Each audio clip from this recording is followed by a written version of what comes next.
Oh.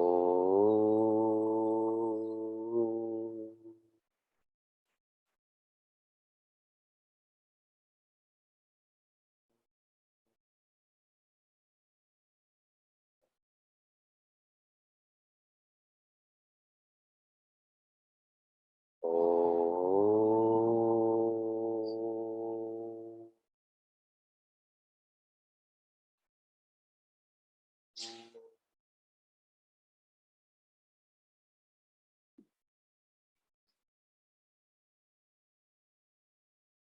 Oh.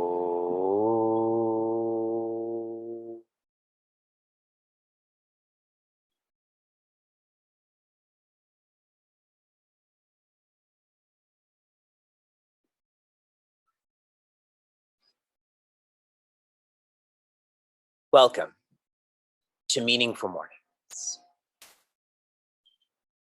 A great teacher that I listen to and I know well, his name is Swami Advayananda. Advayananda. And recently I was listening to him teach, and he presents this as a mathematical equation. So try to note this down. Focused Shravana. An English word for Shravana is inspiration. Plus focused Manana. An English word for Manana is reflection. Plus focused Nididhyasana. An English word for this, contemplation. Minus distractions equals sannyasa.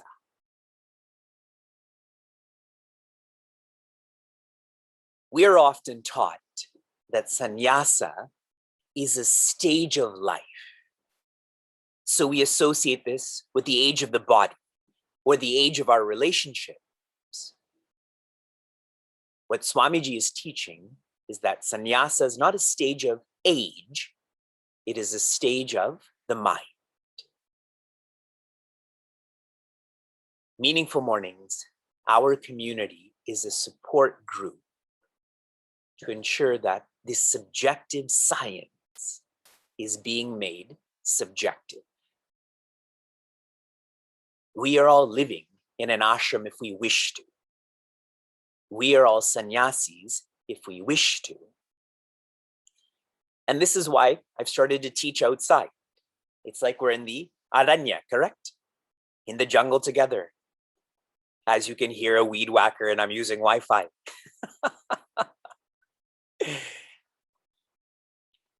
Our Veda has two subjects, Dharma and Brahma.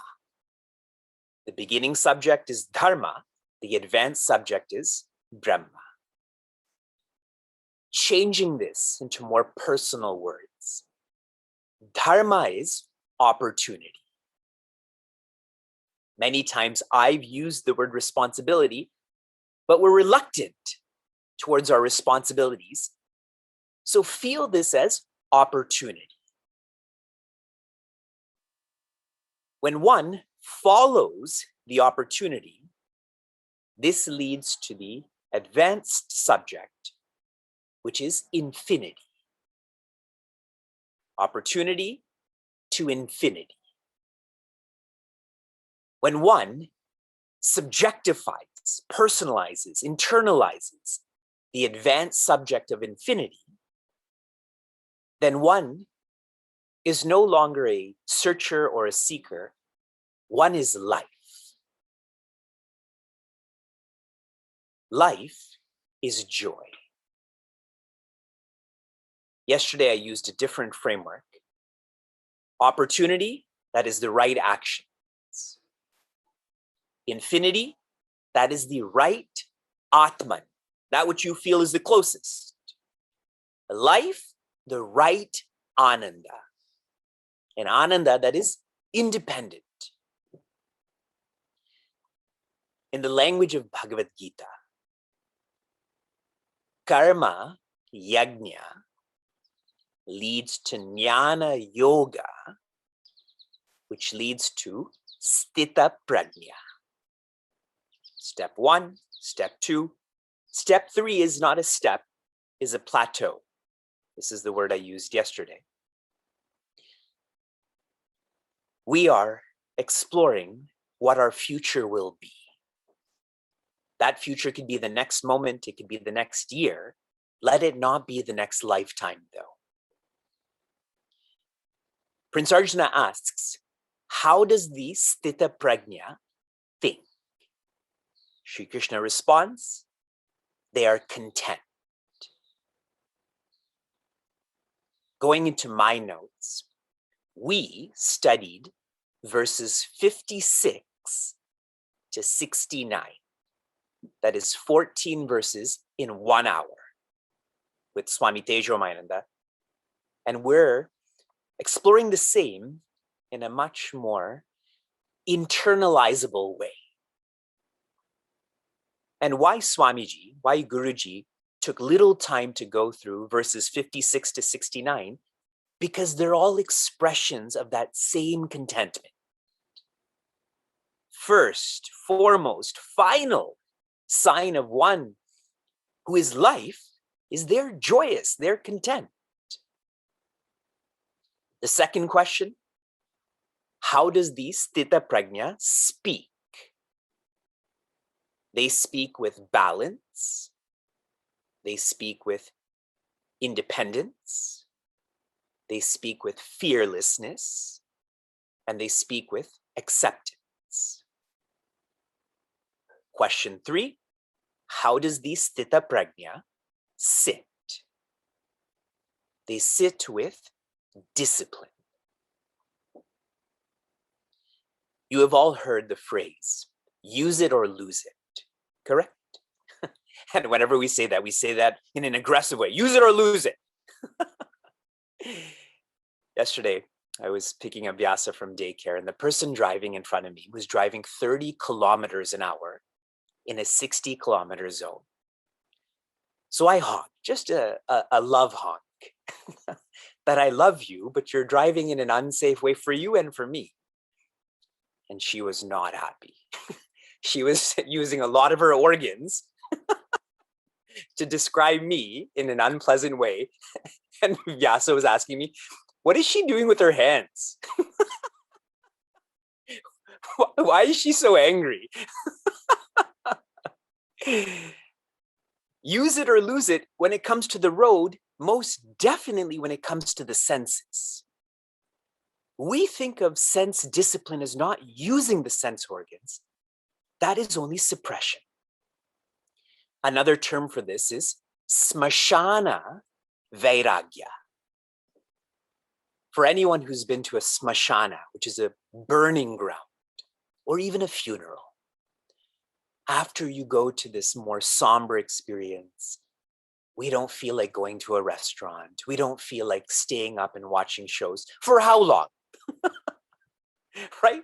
It lasts 24 hours and then back to raga. Use the sense organs in a disciplined way. Don't we all chant, Sarve bhadrani pashyantu?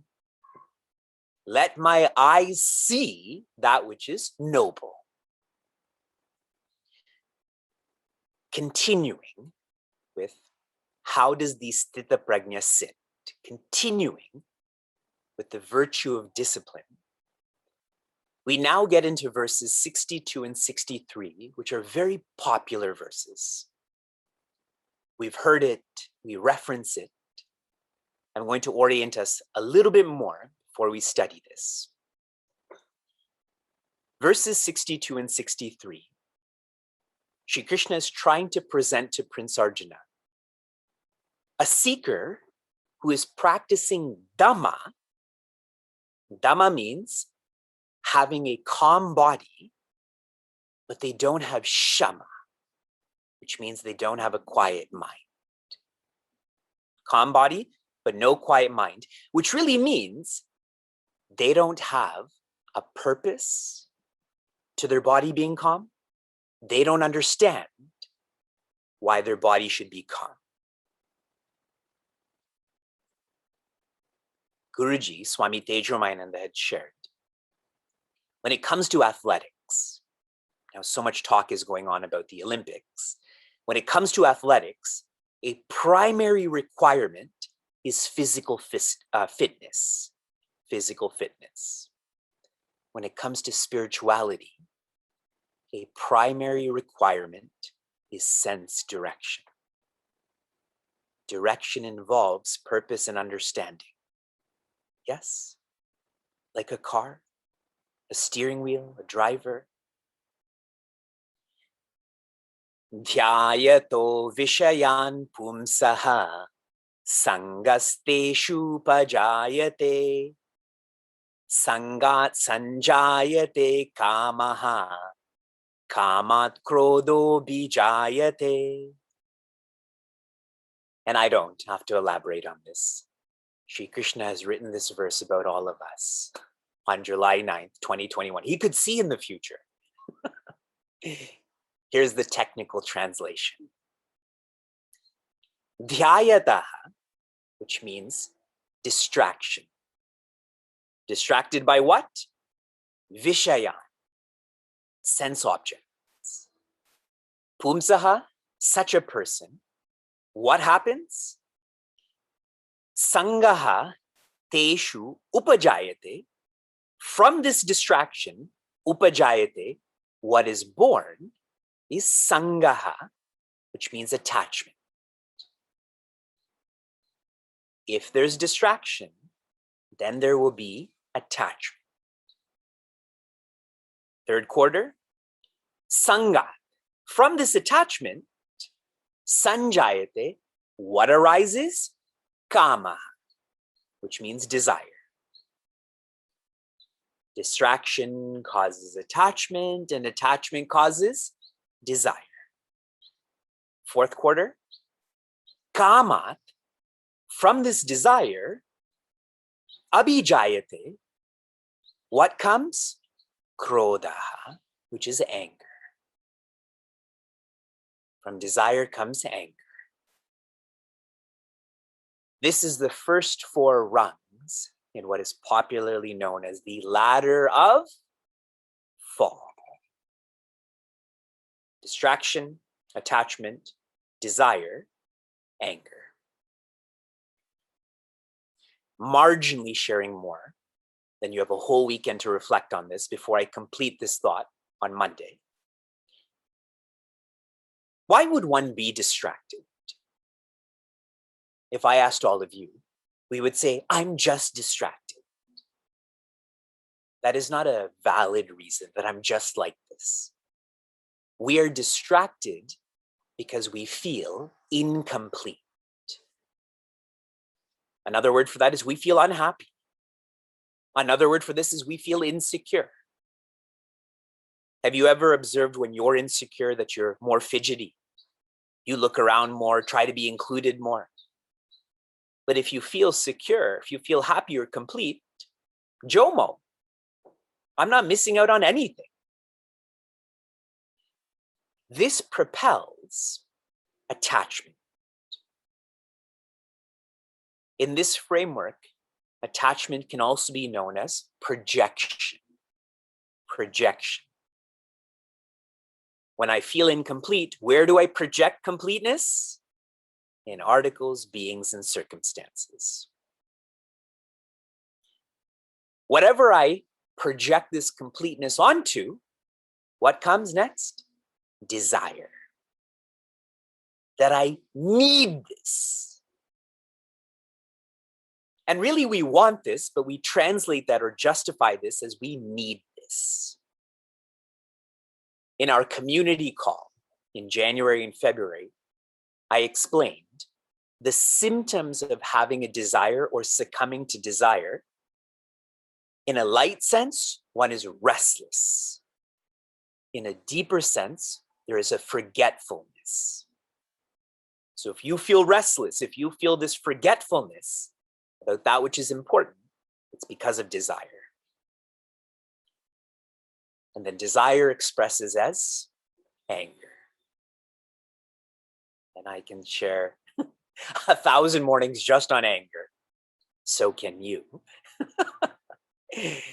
In March and April in our community call, I explained that the symptoms of anger, the symptoms, how you know this is there, is a imbalance and a misexpectation.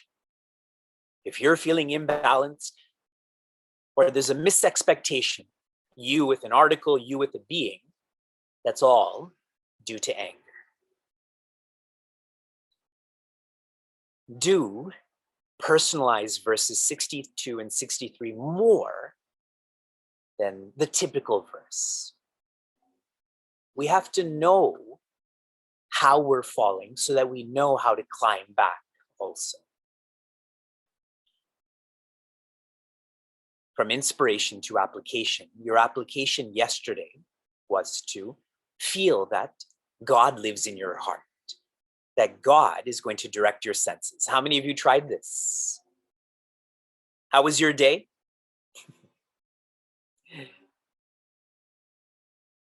As I was reviewing my notes on Ramayana, because I'm teaching this to our grade 6 class, God does live in all hearts. That is a fact. But God doesn't rest in all hearts. Those hearts that are noisy, God doesn't rest there. The quieter you make your mind, the more God will rest, asita, and God will direct your senses. That is an awesome thought. Your application for this morning is for you to reflect on what I shared in the chat. I'm going to read it out again. For the distracted, like Ravana, all descriptions of escape. For Ravana, this sense of escape is Devi Sita. Please take that in the right context. All descriptions of escape are overwhelming.